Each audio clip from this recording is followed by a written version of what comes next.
que rien n'arrive par hasard. Il n'y a pas un seul chemin pour réussir. Tes efforts doivent être à la hauteur des objectifs que tu as. Ok, c'est parti pour un vlog de la night. On se rejoint dans la chambre là. Dreamboard comme d'hab. Aujourd'hui on va fêter 2-3 petits trucs là. Notamment le fait qu'au final on n'a pas pu prendre la Bentley. Et on le fête parce qu'on se dit que rien n'arrive par hasard. Il y a eu un problème en fait avec la personne qui vend la voiture. Parce que la voiture devait être importée etc. Celle qu'on voulait. Et ça ne s'est pas fait et on s'est dit que c'était un signe. Donc on a complètement annulé. Ils nous ont proposé d'autres modèles de toute façon qui nous ont pas plu.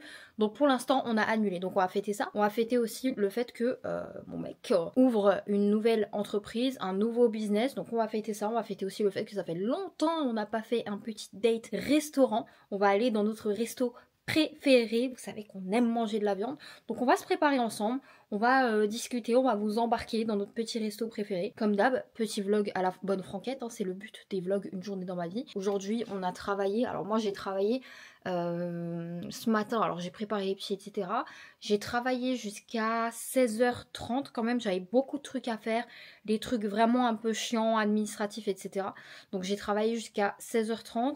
Lui, il a travaillé en décalé, il a eu des rendez-vous, il a travaillé, il vient de finir, il a fait une session de 3 heures. Et ensuite, je suis allée voir ma maman, j'ai passé du temps avec les petits etc. On est allé dans un magasin pour acheter et préparer l'anniversaire de mon petit qui va avoir 2 ans. Je vous montrerai mais on fera un vlog mais ce sera sur le thème un peu de la ferme etc. parce que c'est juste trop mignon. Et donc là on a laissé les petits chez ma maman, on en a profité pour pouvoir fêter plein de petits trucs. On fête aussi les 2 mois là, le trimestre. Donc il a commencé en septembre, donc septembre-octobre. On a déjà fait plus de 756 000 € de chiffre d'affaires, ce qui est énorme. Donc on fête aussi ça, parce que je pense qu'on peut être fiers de nous, parce que depuis que j'ai lancé sur un des business, hein, et depuis que j'ai lancé ce business, il n'y a pas un mois où on a fait moins que l'autre, il n'y a pas une année où on a fait moins que l'autre. Donc je pense que c'est aussi un joli succès, encore une fois. Donc là on va se préparer, je vais m'habiller simplement. Pour moi simplement, vous savez ce que ça veut dire, hein.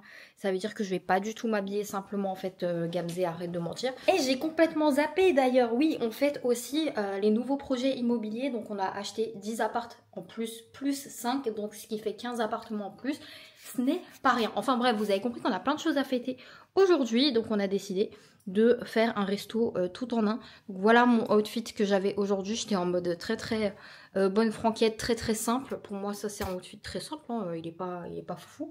Là je vais me préparer, je n'étais pas maquillée, je vais un peu me maquiller.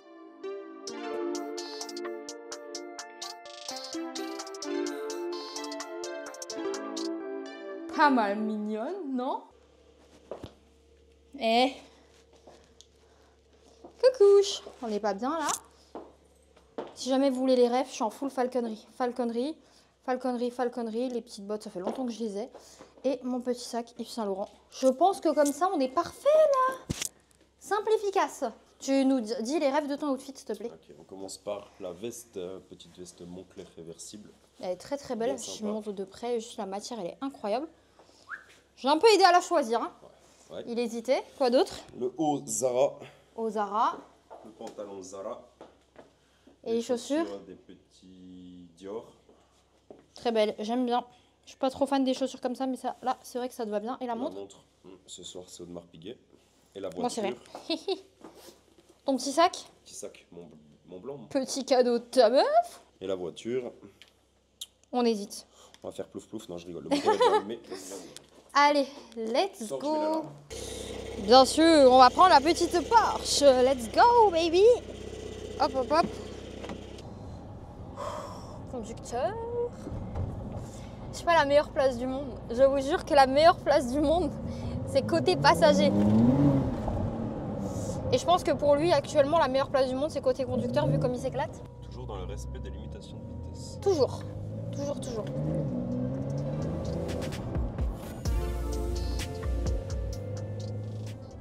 Écoutez, moi je balance, hein, vu que c'est un petit vlog de nous là. Là vous voyez un petit peu, il s'est fait tatouer la nuque, complète jusqu'à dans les cheveux. C'est ultra beau. Moi aussi là ça fait un moment que je me suis pas fait tatouer, j'ai vraiment envie de... D'ailleurs ça c'est une question qu'on me pose très souvent. Tu regrettes pas tes tatouages? Et je sais pas pourquoi, à cause de mon style, et je sais que c'est à cause de mon style vestimentaire surtout, tous les jours, il y a des gens qui me demandent, tu regrettes pas tes tatouages, comme si c'était genre une erreur d'enfance, de jeunesse, de machin. Enfin, plutôt de jeunesse, vu que c'est des tatouages et que quand t'es petit, t'as pas le droit. Parce que j'ai un style quand même vestimentaire qui est assez, on va pas se mentir, classique, classe, voilà comment je me sens, petit talon, machin. Et on n'associe pas très souvent les tatouages à ce genre de style vestimentaire. Du coup, on me pose tout le temps la question, les gars, sachez que dans les années qui viennent, je vais être tatouée de la tête aux pieds. C'est-à-dire que là, je suis pas encore tatouée de la tête aux pieds, j'ai des gros tatouages, mais c'est pas fini. D'accord? C'est pas des erreurs de jeunesse ou je sais pas quoi, c'est juste un truc que j'aime. Et pour moi, ça fait partie aussi de la liberté de se dire que, bordel, j'ai le droit de m'habiller comme ça, alors que j'ai des tatouages, ou bien alors que de base, je sais pas, j'ai des piercings, des machins, et que ça correspond pas du tout. Qu'est-ce qu'on s'en fout que ça correspond pas? Est-ce qu'on est obligé d'être tout beau, tout lisse, que tout soit carré avec tout? Non, on en a rien à foutre. Faites ce que vous aimez. Moi, mon style vestimentaire en ce moment, c'est ça. Et non, mes tatouages, c'est un truc que j'adore. D'ailleurs, celui de mon cou, là, on a le même, vous l'avez vu. Vous me demandez très souvent. C'est le prénom de notre premier fils. Et honnêtement, ce tatouage, je crois que c'est un tatouage que never je regretterai. Et pas seulement parce que c'est le prénom de mon fils, mais c'est aussi pour la symbolique que ça a pour moi de m'être fait tatouer le petit cou. On l'a fait ensemble, ce tatouage. Lui, il est complètement terminé parce que c'est un bonhomme, t'as vu? 8 heures, c'est ça? Ça a duré 6-8 heures. Lui, il l'a complètement fini. Il faut savoir que c'est 2 tatoueurs en même temps qui nous ont tatoués dans la même salle. Moi, dans le même laps de temps, vous le voyez, j'ai tout ce côté-là qui n'est pas rempli. Ça fait maintenant plusieurs années, hein, ça va faire presque 5 ans. Waouh, ça fait presque 5 ans. Et non, pour ceux qui me demandent, je le laisse comme ça et je ne compte pas le remplir. Première raison, c'est que je me suis totalement habituée. Je trouve qu'il est ultra stylé comme ça. J'ai l'impression que c'est fait exprès. Deuxième raison, lui ça va, il a supporté. Moi j'ai failli tomber dans les pommes 10 fois pendant que je me faisais tatouer. C'est ultra douloureux. On m'avait prévenu, mais le cou c'est vraiment un truc, plus jamais il y a une aiguille qui me touche le cou. Ça, c'est sûr et certain, j'avais l'impression que mes dents s'arrachaient pendant qu'il me tatouait. J'avais l'impression qu'il me tatouait les os. Voilà, c'est la sensation, ça donne à peu près ça. Donc non, plus jamais. Et honnêtement c'est mon préféré of the all time. Incroyable, même si ça correspond pas à mon style de base pour certaines personnes. Moi je kiffe totalement. On est encore sur la route, j'ai vraiment la dalle. J'ai pas mangé à midi. D'ailleurs je vous dis pourquoi, je vous l'ai dit, hein, j'avais beaucoup de choses à faire aujourd'hui. Et en fait j'ai travaillé non-stop jusqu'à 15h30, 16h sans pause. Il y a des jours comme ça dans le business, il y a des jours où c'est beaucoup plus calme. Mais là il y avait beaucoup de trucs à faire et c'était soit je les termine, soit je le remets à demain et demain j'ai encore plus de trucs à faire et au bout d'un moment, fin de la semaine, tu t'en sors plus. Donc j'ai tout fait. J'ai aussi terminé à 16h. J'aurais pu terminer plus tôt parce que j'ai eu un phénomène de ouf. J'en ai parlé en story, il y en a beaucoup qui ont validé. Un truc que les entrepreneurs, ils osent pas vous dire sur les réseaux sociaux, les gars. Parce que tu sais, l'entrepreneur sur les réseaux sociaux, il se dit que pour inspirer les autres, il faut être tout beau, tout lisse, tu sais, avoir l'image vraiment de l'entrepreneur à succès, qui est toujours discipliné, qui fonce, qui machin. Et moi, il y a un truc où j'ai été toujours transparente avec vous, c'est que j'ai 10 milliards de défauts. Et je préfère vous dire ça parce que je pense que ça renvoie un message de t'es pas obligé d'être parfait. Tout n'est pas obligé d'être parfait pour que tu puisses avoir du résultat. Et ce matin, je sais que j'ai perdu un grand 2 heures parce que j'ai eu ce phénomène incroyable, c'est que quand tu as une grosse to-do list et que tu as plein de trucs à faire, tu n'arrives pas à passer à l'action. Dites-moi que vous n'avez jamais eu ce truc-là. Quand tu es entrepreneur, débutant, pas débutant depuis 10 ans, plus ta to-do list est grande, plus tu as du mal à passer à l'action. Et ça, c'est un phénomène très simple, c'est qu'on regarde tout ce qu'on a à faire et on se dit « Oh putain de merde, là j'ai une montagne devant moi, comment je vais faire pour terminer tout ça ?» Et donc on flippe. Quand on flippe, on a du mal à passer à l'action et on passe des heures à faire un truc qui pouvait nous prendre une demi-heure. Et des fois même, on n'arrive pas du tout à commencer cette to-do list parce que justement, on se dit « Oh là, par où commencer? Qu'est-ce que je vais faire quand on voit la montagne ?» Le problème, c'est que quand on démarre un business ou même quand on démarre une to-do list, n'importe quoi, quand on démarre quelque chose, ce qu'on fait, c'est qu'on fait un plan. On regarde tout le plan dans son intégralité. Et quand vous faites ça, vous vous chiez littéralement dessus parce que ça vous semble insurmontable. Quand vous montez des escaliers, est-ce que vous montez les escaliers en regardant la dernière marche tout en haut, avec la tête levée comme ça et vous essayez de monter à l'aveuglette? Pas du tout, on est d'accord, c'est impossible, vous vous cassez la gueule. Là, c'est pareil, étape par étape, marche par marche. Vous regardez chaque marche avant de monter la deuxième. Dans le business, ou même quand vous avez déjà démarré et que vous avez des to-do list géantes, c'est pareil, d'accord? Moi, souvent dans l'académie, les gens ils me disent, mais attends là, et du coup, il y a plein de trucs à faire, je sais pas par où commencer. Du coup, ça fait 2 semaines que j'arrive à rien faire. Ça arrive très très souvent. À chaque Zoom avec les membres de l'académie, qu'on fait 2 fois par mois, on a des personnes, des débutants qui viennent et qui nous disent ça. Et c'est toujours la même histoire. Je leur dis, ok, tu oublies toutes les vidéos, tu regardes la vidéo 1, tu l'appliques. Tu regardes la vidéo 2, tu l'appliques. Tu regardes la vidéo 3, tu l'appliques. Et c'est pour ça que j'ai monté la formation en sorte que tu regardes une vidéo et que tu puisses l'appliquer. Parce que si tu regardes une formation en entier et que tu vois toute la montagne que tu as à faire, tu te fais caca dessus, que ce soit bien clair. Et ce matin, avec ma to-do list, vous voyez, ça fait 8 ans quand même j'entreprends, j'ai fait ça. J'ai paniqué, j'ai vu tout ce que j'avais à faire et je me suis dit, je vais finir demain. Alors que pas du tout. Mais j'ai juste paniqué jusqu'au moment où je suis sur mon TikTok. Il faut savoir un truc, je vous le dis, ça va vous paraître chelou. Je l'ai déjà dit plusieurs fois. Pour me motiver, je regarde mes propres vidéos. Alors là, ça va vraiment sembler la meuf auto-centrée sur elle, qui se la pète et tout. Je vous jure que pour me motiver, je regarde mes propres vidéos. Parce qu'en fait, tous les conseils que je donne, notamment dans ma playlist Les conseils de Tata sur TikTok, c'est des trucs que j'applique au quotidien.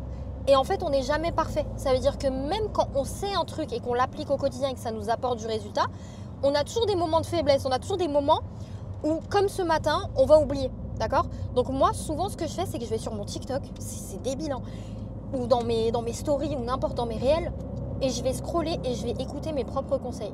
Et c'est en faisant ça que ce matin, je suis retombée sur mon réel où je disais une étape à la fois, un truc à la fois, et je me suis dit, mais oui, mais putain, mais tu le sais, bordel. Et là, j'ai réussi à passer à l'action alors que pendant 2 heures, j'ai procrastiné. Et j'ai réussi à tout terminer alors que je pensais que j'en avais pour 2 jours, tu vois. Et j'ai tout terminé, j'ai été ultra productive.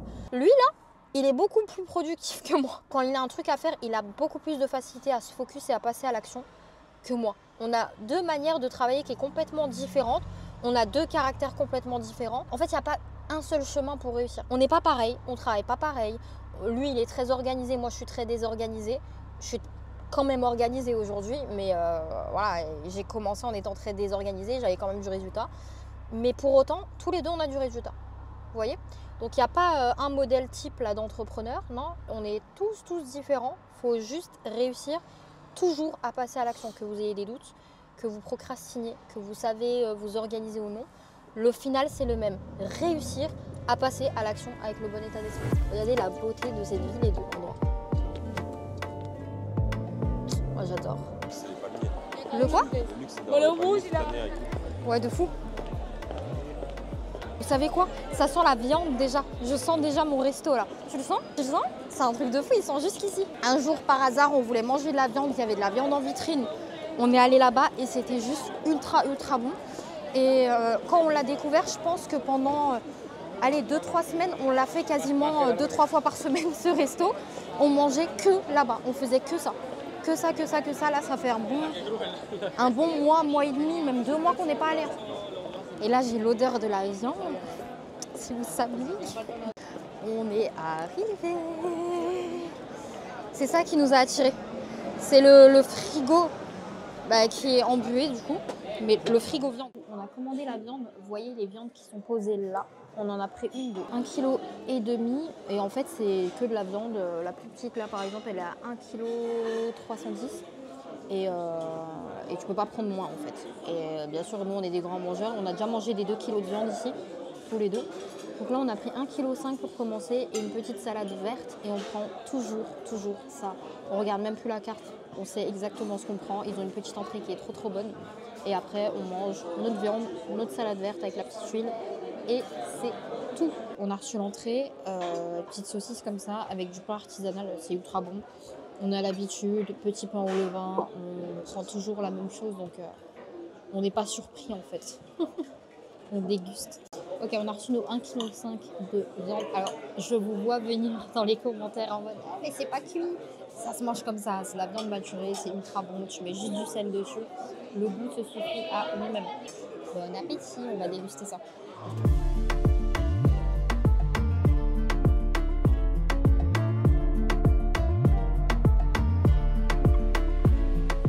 Les gars, c'est un truc de fou. Regarde, on est en date là. Souvent, on me dit, est-ce que vous parlez que de ça?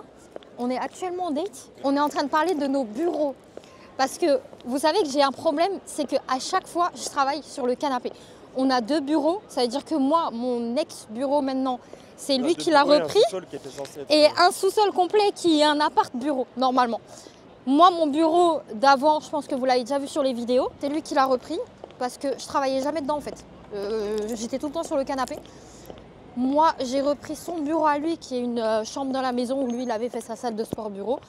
Au final, je ne travaille pas là-bas non plus et je suis de nouveau sur le canapé. Et en fait, je n'arrive pas à travailler dans un endroit. Et ça, c'est le problème des meufs. Et souvent, ça, les mecs ne comprennent pas pourquoi nous, les meufs, on adore toujours tout décorer, que tout soit parfait. Parce que sinon, on ne peut pas. On est d'accord ou pas? Quand on emménage et que, par exemple, nos draps, notre chambre, notre déco, elle ne nous plaît pas, on ne peut pas dormir dans cette pièce. Et ça, c'est un truc que nous, les meufs, on a, que les mecs n'ont pas forcément et qui ne comprennent pas. Et là, le bureau actuel, la chaise ne me correspond pas, la déco... Voilà, il faut peut-être que je mette un peu de couleur, machin. Mais en fait, j'ai besoin que ce soit parfait. Et vu que j'ai pas pris le temps pour qu'il soit parfait pour moi, et ben du coup, je travaille pas dedans. Et vu que mon salon, il est pile comme je veux, j'ai un canapé rouge, de la couleur partout, un beau sapin. En ce moment, je kiffe de ouf travailler dans le salon. Et en fait, on était en date et on était en train de parler de ça. Déjà, la moitié du repas, on va pas se mentir, on a parlé business. Vrai ou faux? Parce que c'est notre sujet préféré. Alors pas parce qu'on est des fous, tout simplement parce que genre on est passionné par ça. On est passionné par ça, on aime ce qu'on fait et du coup on adore parler de ça. Comme je sais pas, demain vous êtes passionné par l'équitation, vous allez kiffer parler d'équitation avec tout le monde, et ben nous c'est le bise. Qu'est-ce que tu veux que je fasse? C'est le bise. On adore le bise. Quelqu'un m'avait fait la réflexion, on avait déjà parlé je crois dans le dernier vlog.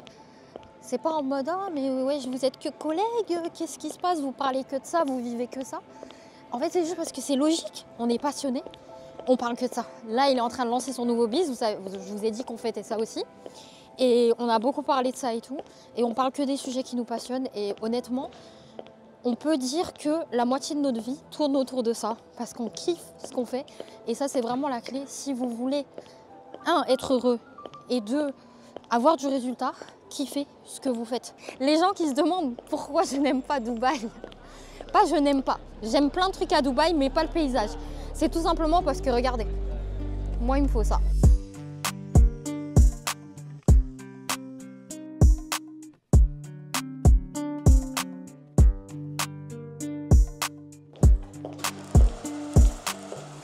Ouvrez les oreilles. Ah. Ouh. T'entends ce doux bruit là? Tu peux dire le prix des freins? 10 000 c'était? 18 000. 18 000. 18. 18.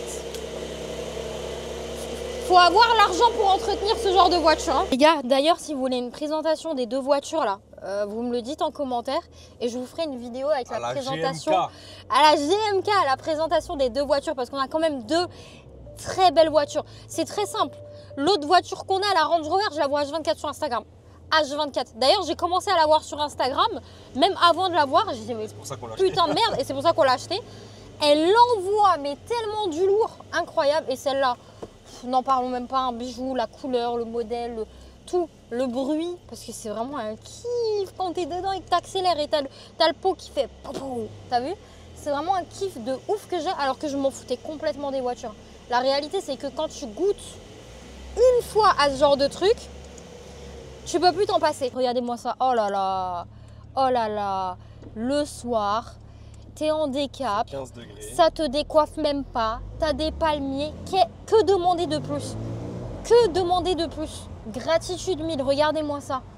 Regardez-moi ça. Oh là là, est-ce qu'on n'est pas bien là? Oh là là, est-ce qu'on n'est pas bien là? La réalité, c'est que ces choses-là, et c'est pour ça qu'on ne les a pas achetées tout de suite, c'est pas juste t'as l'argent. Il y en a beaucoup qui vivent comme ça. Hein. J'ai l'argent pour acheter ça, je l'achète tout de suite. Bah non, si t'as pas l'argent derrière pour assumer. Si tu l'achètes en leasing, ça te coûte 2-3 000 €. Ouais, et après t'as une couille sur la voiture, il faut changer quelque chose, bah t'as pas les moyens. Tu vois, c'est débile. Et en fait, c'est ça que je dis avec les voitures et toutes ces choses-là. C'est que ouais, ça a un prix, mais derrière il y a l'entretien. Et ça, les gens l'oublient. Ils sont là, ils font des leasings et après ils se mettent dans la merde et dans des gouffres financiers pas possible. D'accord? C'est comme une grande maison. Une grande maison derrière, c'est pas juste j'achète une maison. Et souvent d'ailleurs, les propriétaires là, les gens qui disent je veux être propriétaire de ma maison, Souvent, ils achètent leur maison parce que vous savez, en France, on a ce truc. Mais déjà, il l'achète pas, c'est la banque qui la possède puisqu'elle a Voilà. un crédit. On a ce truc en France de croire que la réussite dans la vie, c'est d'avoir son petit jardin, son petit chien, être marié, des enfants et surtout être propriétaire de sa maison, faire un crédit, avoir sa maison. Et vous savez, beaucoup de personnes, peut-être vous êtes même dans cette situation, ont fait un crédit, ont pris leur maison, etc. Et après, quand ils se sont rendus compte de tout ce qu'il y avait à payer derrière, ils se sont dit, mais dans quelle merde je me suis foutu, j'aurais mieux fait de rester en location. Parce que c'est ça la réalité. Souvent quand tu achètes ce genre de truc, c'est pas juste ce que tu achètes. Derrière, il y a plein de coûts à prévoir. Donc les gars, faites attention. Prévoyez quand vous achetez, quand vous payez ce genre de truc. Ça, c'est mon premier taf. Je livrais un de mes premiers tafs, mon deuxième. Je livrais les palettes comme ça la nuit pour Zara et Bershka. Et là, on est devant Zara, ils font exactement le même taf que je faisais il y a 8 ans. Au-delà d'absolument tout ce que l'argent peut t'apporter, c'est vraiment ça, c'est l'opportunité en fait d'avoir un confort et d'avoir la liberté de vivre les rêves que tu veux et de pouvoir faire ce que tu veux. Ça, c'est vraiment le truc ultime. Et je suis persuadée, beaucoup de gens ne sont pas d'accord avec moi, d'ailleurs peut-être même le mec qui est à côté de moi, mais tu vois, moi je suis persuadée que tu peux même avoir ton petit business, gagner 3, 4, 5 000 euros, pas forcément faire des millions, mais les gagner de chez toi et être le mec le plus heureux du monde. Parce que justement, tu les gagnes en étant totalement libre. Ah, t'es d'accord avec moi? Quand l'argent, il fait le bonheur. Ouais, parce que justement, l'argent ne fait pas le bonheur. Et ça, les gens qui pensent que l'argent fait le bonheur, c'est des gens qui n'ont pas encore touché beaucoup d'argent. Moi, je faisais mes premiers mois à 20 000 balles et j'étais ultra contente. Je me disais, je vais pouvoir m'acheter plein de trucs, je vais être enfin heureuse. Et vous savez quoi, je n'étais pas du tout heureuse. Je broyais encore du noir, je comprenais pas le sens de ma vie, j'avais vécu des trucs pas trop cool, j'étais encore là-dedans, je vivais de ouf dans le passé. Et c'est le jour où j'ai réussi à régler ça, que j'ai réussi à me soigner de tous ces trucs-là, que j'ai vraiment trouvé le bonheur. Et vous savez, le vrai bonheur, j'y ai goûté quand? C'est ça qui est ouf, quand je le dis, les gens ne me croient pas. Le vrai bonheur, j'y ai goûté quand j'étais dans la merde avec toi. Vraiment, le vrai sentiment de... Je sais que pour toi, c'est pas le cas, mais le vrai sentiment de bonheur, j'y ai goûté. Il y avait 6 000 balles de dette, 3 mois de loyer de retard. On était dans la merde totale. On allait bientôt se faire jeter dans la rue. Et vous savez quoi? Le vrai bonheur, j'y ai goûté à ce moment-là. Et je sais que c'est inaudible pour la plupart des gens. Donc parfois, quand je dis ça, il y a des gens qui vivent des choses compliquées, qui ont aussi des galères de thunes, qui me disent « Ouais, comment tu peux dire ça? Moi, j'ai des galères de thunes et je suis pas heureuse. » Ouais, mais ça n'a rien à voir avec tes galères de thunes. Ton bonheur n'a rien à voir avec tes galères de thunes. Mais par contre, tu peux gagner des millions d'euros et être très malheureux aussi. Et ça, je l'ai vraiment compris quand j'ai fait mes premiers mois, là, 10, 15, 20K. Je me suis dit, ok, le bonheur, c'était pas là-dedans. Et j'ai goûté ce bonheur-là quand j'avais plus rien du tout. Et après, voilà, on a gagné de l'argent et j'avais toujours ce bonheur et j'étais toujours contente dans ma vie, tu vois. Mais je pense que si j'avais pas compris certaines choses à cette époque de ma vie, là, avec des millions, je serais pas du tout plus heureuse. Vraiment pas. Il a fallu régler beaucoup de choses. Et c'est pour ça, les gars, développement personnel, c'est le plus important. D'ailleurs, vous savez quoi? Je vais vous mettre une petite liste de livres là sous cette vidéo. C'est les livres que j'ai lus. Et ma petite routine, voilà. Ces livres-là, c'est les seuls que j'ai lus. Il y a beaucoup de personnes qui se lancent dans un truc, par exemple, le développement personnel, et veulent toujours avoir les techniques, tous les livres. Ils ont là une bibliothèque avec 100 livres, ils étudient toutes les techniques, tous les machins, tous les trucs. Pour moi, c'est ridicule. Parce que dans tous les cas, tu ne pourras pas tous les appliquer. Je pense que le plus important, c'est d'avoir quelques livres, quelques concepts, quelques enseignements, et vraiment de bien les appliquer au quotidien. Et c'est ça qui va faire la vraie différence. Le mec le plus intelligent de la table, là, c'est pas forcément le mec qui a le plus de résultats. Retenez toujours ça. Ils sont tellement occupés à remplir le cerveau de savoir et de machin et de droite-gauche et à tout savoir les derniers trucs, qu'au final, ils oublient d'appliquer. Et souvent, c'est ce qui se passe. Donc vraiment, ne soyez jamais le plus intelligent d'une table. Soyez le mec qui connaît même un seul truc, mais qui l'applique tellement qu'il a un résultat de malade dans sa vie. À l'école, etc., on nous fait croire que l'intelligence, c'est le fait de savoir plein de trucs, apprendre plein d'informations. En vrai, à l'école, tes notes, tu ne l'as pas sur ton intelligence. Tu l'as sur ta capacité à apprendre par cœur des choses. Donc en gros, si tu n'as pas cette capacité à apprendre par cœur, si tu n'as pas, par exemple, si tu as un trouble de l'attention, si tu n'es pas un mec ultra concentré, ça ne veut pas dire que tu es con. Mais par contre, à l'école, tu seras le con. Et moi, c'est ce qui m'arrivait très souvent. Pourquoi? Parce que tu n'as pas cette capacité à te concentrer, tu n'as pas cette capacité à retenir des choses par cœur. Et donc, pour le système scolaire actuel, bah, tu es le con. Tu es le mec qui n'est pas intelligent. Donc franchement, même moi, je viens de faire l'erreur en vous en parlant. Un mec qui sait tout sur tout, c'est juste un mec qui a la capacité de retenir des choses, qu'il entend. Pour moi, c'est pas un mec intelligent. Pour moi, un mec intelligent, c'est quelqu'un qui va avoir une intelligence émotionnelle. C'est quelqu'un, comme tu l'as dit, qui a la capacité à appliquer les choses dans sa vie, à passer à l'action. Ça, pour moi, c'est quelqu'un d'intelligent. Parce qu'il arrive à transformer le peu de choses qu'il a en tête en résultat. Vous savez ce qu'on va faire? On va vous filmer. On va faire un truc de fou. C'est que et c'est bien mérité, on a bien bossé tous les deux aujourd'hui. Aujourd'hui, on va dormir fiers de nous, tu vois, comme à peu près tous les jours. Il va faire sa petite demi-heure de taf. Et on va jouer à Call of Black Ops 6. Et on va terminer, je pense, une série, peut-être même pas la terminer. On va s'endormir avant, on est des petits vieux. Mais on a commencé une série, comment ça s'appelle? The Madness, c'est ça? The Madness. Madness, t'as compris?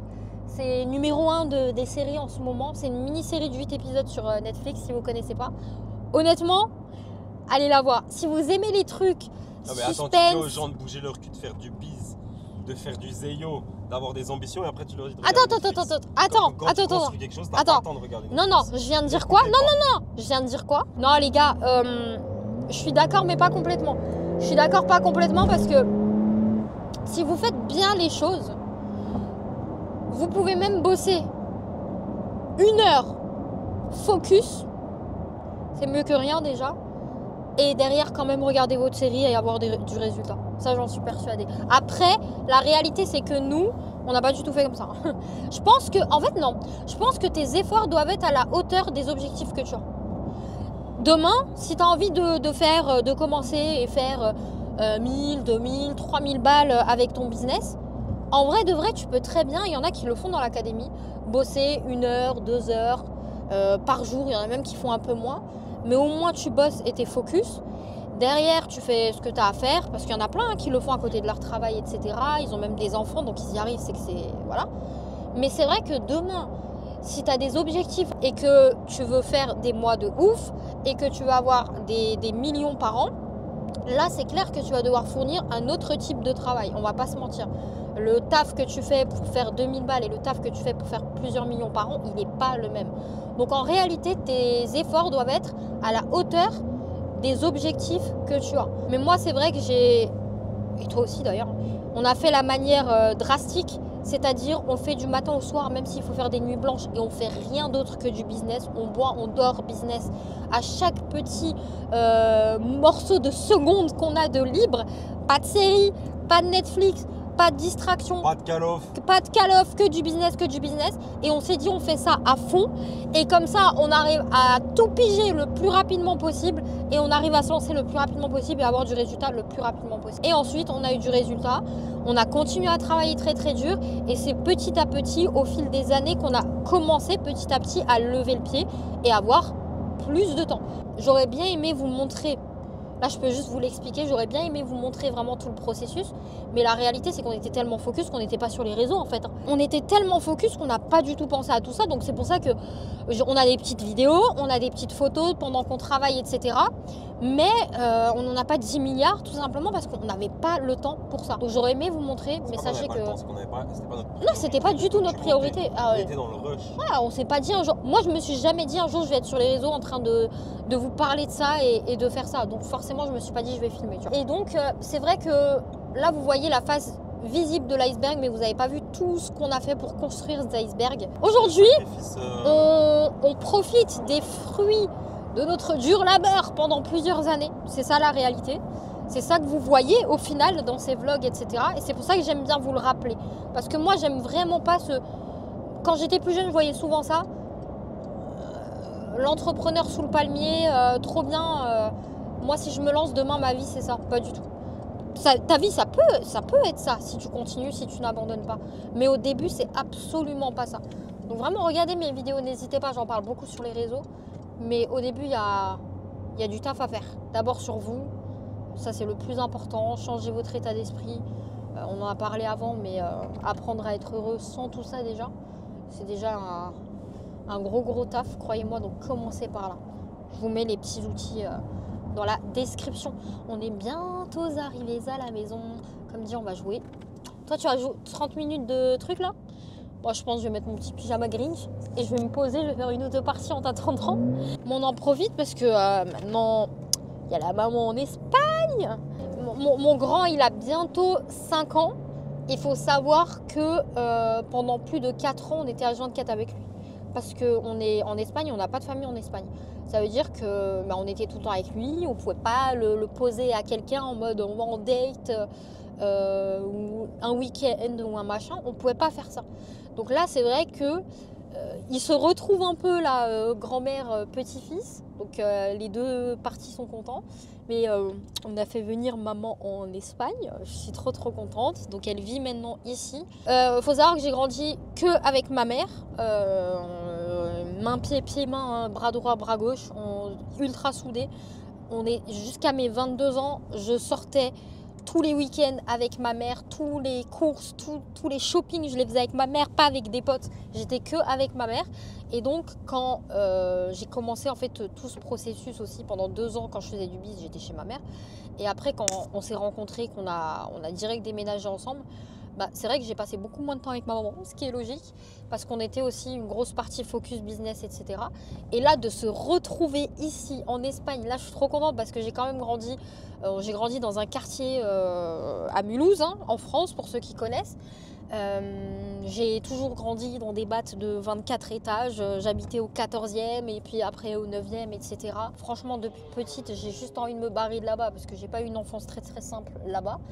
Et du coup, je suis ultra contente aujourd'hui de pouvoir faire venir ma maman en Espagne, qu'elle puisse être à côté de ses petits-enfants, à côté de sa fille aussi, à côté de son beau-fils aussi ici présent, et qu'elle puisse un petit peu aussi, je pense, kiffer sa life, parce qu'il y a une grosse différence, tu vois, entre Mulhouse, où actuellement il fait du 0 degré, où il y a de la neige, et être sous les... Oui, non mais bien sûr, être sous les palmiers, avoir ce temps-là, être dans une maison avec piscine, avoir un petit jardin, sa petite cabane de jardin, pouvoir jardiner, enfin bref, faire tout ce qu'elle kiffe, avoir sa cabane de barbecue. D'ailleurs, vous l'avez vu dans un des vlogs, c'est quand j'étais du coup chez ma maman. Donc je pense que c'est aussi le kiff pour elle, mais c'est ultra le kiff aussi pour nous, dans le sens où elle est à côté de moi. Donc je l'ai retrouvée, je suis trop contente. D'ailleurs, maman, tu regardes mes vlogs, big up à toi, frérot. C'est elle qui m'a appris à être dure dans la vie, parce que ma mère, c'est une championne. Je vous le dis, c'est une championne. Donc ouais, je suis ultra contente de l'avoir à côté de moi.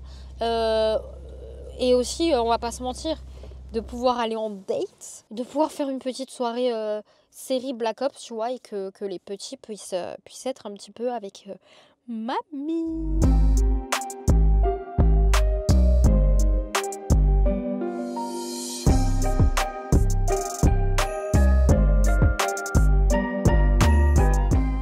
Chiffre du jour, s'il vous plaît. Brigade du chiffre. Voyons voir. Aujourd'hui, 14 953 € et 30 centimes. Hier, 5 300. Et ce mois-ci, mois en cours, en net, 80 000. Je suis sur Stripe sans compter les paiements, PayPal, etc. Mais en fait, on est le 4 décembre. 4 décembre. Donc en 4 jours, on a fait 80 725 €. Des années de travail qui payent, les gars, je vous le dis.